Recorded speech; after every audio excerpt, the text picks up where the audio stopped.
On June 20th, 1987, in the mountains of Ararat, Turkey officially recognized the discovery of Noah's Ark.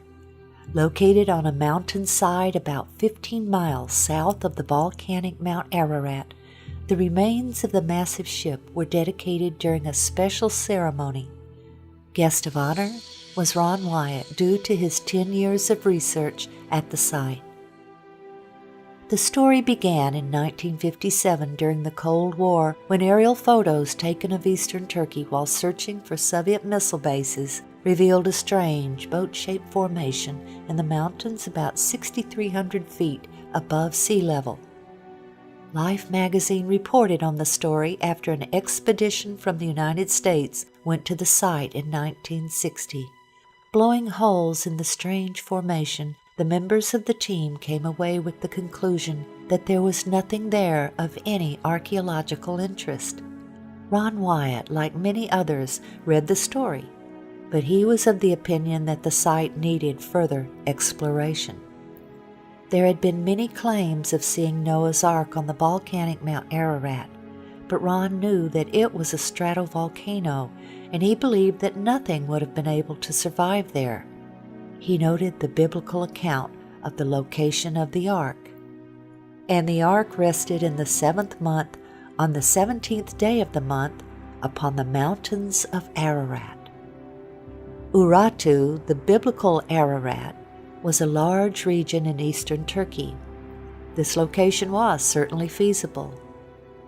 But the factor that captured his interest the most was the length given in the Life magazine story. 500 feet. Most people were looking for a 437-foot Noah's Ark based on the Hebrew cubit, but Ron again went to the Bible to learn more. And Moses was learned in all the wisdom of the Egyptians. Moses was the author of the Genesis account of the flood. He would have known the cubit of the Egyptians. The Hebrew cubit didn't come into existence until there was a Hebrew nation after Moses' death. The Encyclopedia Britannica stated, "The Egyptian cubit is generally recognized as having been the most ubiquitous or universal standard of linear measurement in the very ancient world. The royal cubit equals 20.62 inches. This would mean Noah's Ark was much longer than 437 feet. 17 years after the Life magazine article, Ron finally made the journey to Turkey. When he saw the boat-shaped object, he saw that it looked just like it did in 1960, and he knew he would need permission to excavate in order to learn anything about what was beneath the surface. So he returned home and enlisted a number of friends to help him pray for an earthquake to reveal more. In late 1978, he learned of an earthquake in eastern Turkey and returned in August of 1979. When he arrived, he was overwhelmed by what he saw. The earthquake had dropped the soil around the object, and a large crack extended the entire length. He could see what looked to him like the remains of decayed rib timbers along the now exposed sides. Also, he was able to measure the depth of the debris and measure the length. It was 515 feet, or exactly 300 Royal Egyptian cubits. He was now convinced. He carefully combed the surface, looking for evidence that it was a shipwreck. He saw what he believed were petrified structures of an ancient ship whose deck had collapsed. He saw what looked like deck joists and deck support timbers. Of particular interest was the fact that the ship appeared to be impaled on a large outcropping of limestone. He concluded that this indicated that the ship had slid into the rock from another location. Before he made his first trip to Turkey, he had done an experiment in a nearby lake, building mountain configurations out of rocks and floating a boat model by them to see the reaction of the boat. He noted that a crescent shape caused the water to pull the boat into the crescent where the boat remained and gently floated. The present location did not fit with the results of that experiment, so Ron decided to examine the area above the boat shape. The site was in a moving mud flow, so he followed the mud flow up the mountainside. About 1.5 miles up, he found a crescent shape of mountains. He saw that the mud flow began up here. When he arrived near the top of the ridge, he found an ancient stele, like an ancient billboard, which depicted the boat shape, the familiar mountain ridge, several birds, and 8 faces within the boat shape. Clearly, this was a reference to the ship of Noah and its 8 survivors. He noticed a taller mountain peak on the stele that was no longer visible from that location. He concluded that it was a small volcano that had erupted long after Noah's Ark had landed, and that it had carried the ship down the mountainside about 1 mile, where it was impaled on the limestone outcropping, then covered in lava. The lava then encased the ship like a time capsule. The volcano then collapsed after expending its lava and was no longer visible. He then theorized that as the lava began to decay, water seeped in and allowed the remains to be petrified or fossilized by the process called mineral replacement. Molecule by molecule would be washed away from the remains and replaced by molecules from the objects and substances above it. As he examined the area within the crescent shape, he found a large section, 120 by 40 feet, approximately, of what appeared to be fossilized wood in the ground. He believed this to be the bottom of the ship, the original landing site. His conclusion was that when the floodwaters subsided, the ark sank into the muddy earth. This held the ship upright. Then God sent the wind to dry the face of the earth. The portion of the ship that sank into the mud was now firmly embedded in the ground. Many years later, when the lava carried the ship down the mountain, the main body of the ship was ripped loose. Only this section remained in their original location. Around this area that Ron believed to be embedded petrified wood, he found specimens of rock which looked very unique to him. He took several samples, along with several specimens from the boat shape below. Back home, he sent them for analysis.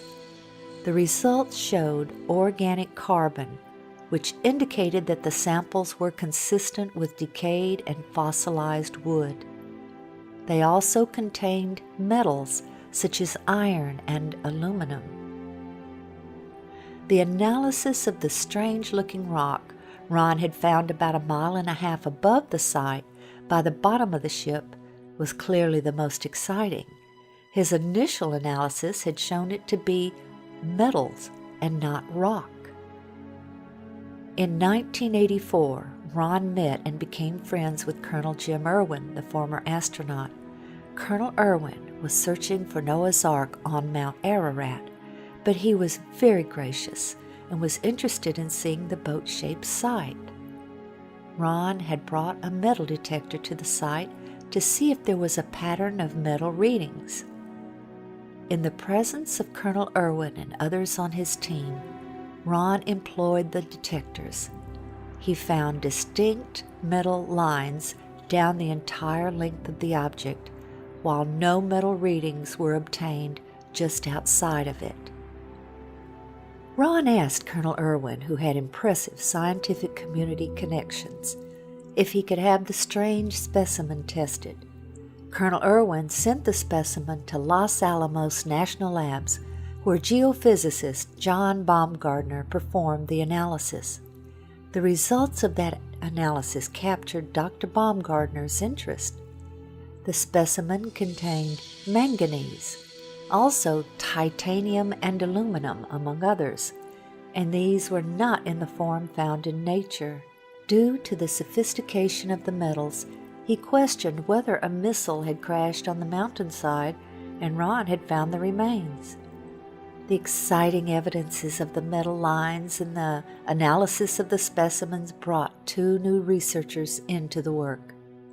Dr. Baumgartner and David Fasselt, a marine salvage expert who knew all about ships and their construction. They both joined the team. Oh, look at that. Oh, well, wait a minute. Wait, let me get a close-up of that. Kind of, You want my hand in there for? Yeah, just to point at those little Okay. flakes of iron that are coming out, like right there. There and there. Huh. That's a strong reading.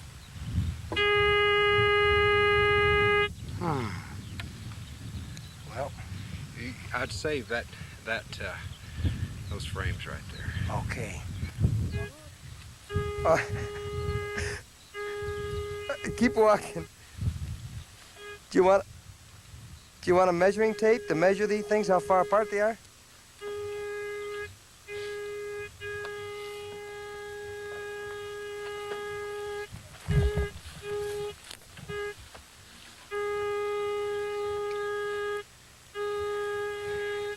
John, as a scientist, might I take the liberty here to ask you, do you really honestly believe that you have been on the remains of Noah's Ark? I have no doubt in my mind. This has to be a man-made structure. It's full of metal. The metal has a regular pattern to it, and the size of the thing and the shape of the thing is such that it's almost certainly a large boat. Dr. Baumgartner and Ron scanned the entire site with 3 different types of metal detectors. Placing rocks at each metal reading, they then attached tapes to show the lines. This exciting evidence also attracted the interest of ABC's 2020. The boat-shaped site was first found and photographed by a Turkish army captain back in 1959. It was quickly explored and dismissed as a freak of nature. But Wyatt, an amateur archaeologist, rekindled interest in it a few years ago. He brought in Dave Fasselt, a marine salvage expert, to assess it. The Doomsday Mountain team brought in some high technology to explore the oldest legend of man. There's one. They began scanning their site with a molecular frequency generator. It's a device used by surgeons to pinpoint cancer tumors, and it's been used by Fasselt to locate underwater treasure. This time, the molecular frequency generator began to pick up a unique pattern of iron lines beneath the earth. Okay, bring that one up. They began placing ribbons along those lines. The finished shape, outlined by the ribbons, was that of a huge ship, the approximate length and width of Noah's Ark, as described in the Bible. The fascinating field of ribbons soon attracted higher academic interest. That looks like iron. Okay. Dr. John Baumgartner, a physicist with Los Alamos Laboratories, sent samples back to the lab for analysis and confirmed that the metal they were tracing with the ribbons was indeed iron. With the width and the length known, the only remaining question was depth. By locating the depth of the hull, they could determine if the boat-shaped object had the cargo capacity described in the biblical ark. To resolve this final issue, Wyatt and Fasselt brought geologist Tom Finner to Turkey with his company's heavy-duty subsurface radar equipment.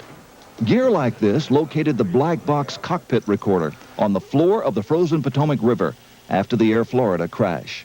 It was here, several miles short of the boat-shaped site, that a waiting game began for Finner and the others.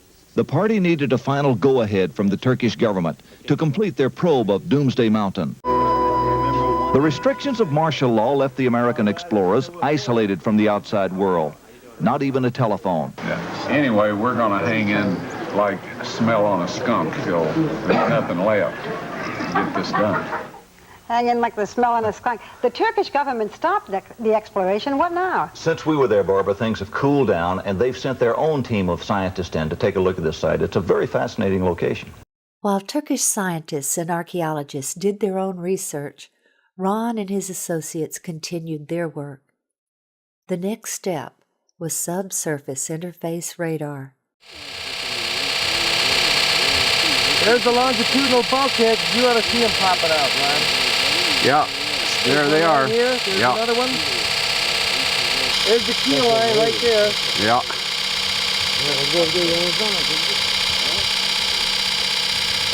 Oh, Ron, the lines are there! The lines are there! Okay, we're gonna walk over, Yeah, let's walk. take a look. Leave it running so everybody knows that we're not cheating here, right? You got it, Toby. Okay, now, this is the west bulkhead. Okay, can you look through there and... All right, This is the west bulkhead. all right. That was over there. And he walked easterly. Here we start getting the longitudinal bulkheads. Here, here, here, here, here, here, here, here. Okay. Here. You see there how it shows up? All right. The initial scans were very impressive, showing internal structure consistent with bulkheads and rooms. But to be sure they were interpreting the data correctly, Ron took the scan printouts to Geophysical Survey Systems, the developer and manufacturer of the radar. This data does not represent natural geology. It's a man-made structure. These reflections are occurring very periodic, too periodic to be random natural type interface. There was no longer any doubt that this was the remains of something man-made. In late 1986, the Turks announced their decision. The ceremony was set for June 1987. During that ceremony, the governor asked Ron to demonstrate the radar on site for the journalists and military officials. When Ron showed them a readout that he said looked like an intact timber, the governor then instructed a soldier to dig right there. What emerged was this petrified section of fossilized hand-wrought timber. Sectioning showed it to be laminated wood, 5 layers of timber glued together with pitch, clearly visible oozing from the end. This fossilized specimen shows that rivets were used in its construction. Their analysis showed that they contained iron, titanium, and aluminum, among other things, very sophisticated alloys that would be resistant to water. Specimens falling out from the lower end of the ship, identified as slag by an expert in metallurgy, indicated to Ron that Noah filled the hull with slag material from his metal production of the fittings used to build the Ark. More complete radar scans revealed a ship, although damaged and collapsed in places, of very intelligent, modern design with a ramp system at the door which led to each level. In 1990, Ron performed what he called a mini excavation, where he took shovels and bent the blades into a giant razor. He and his associates then shaved off a very thin layer from one section, smoothing it to show the color difference between the structure members and the matrix.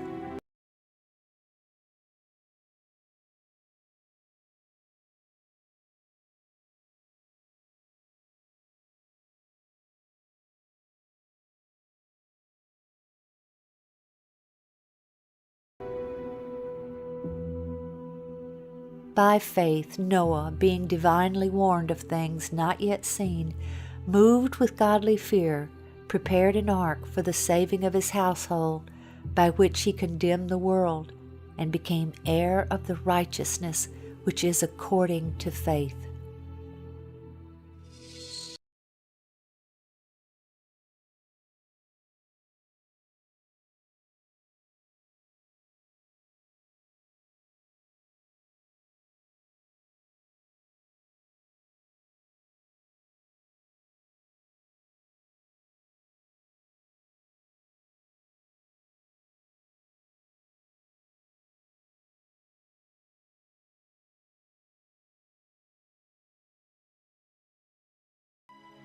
For as in the days before the flood, they were eating and drinking, marrying and giving in marriage, until the day that Noah entered the ark, and did not know until the flood came and took them, so also will the coming of the Son of Man be.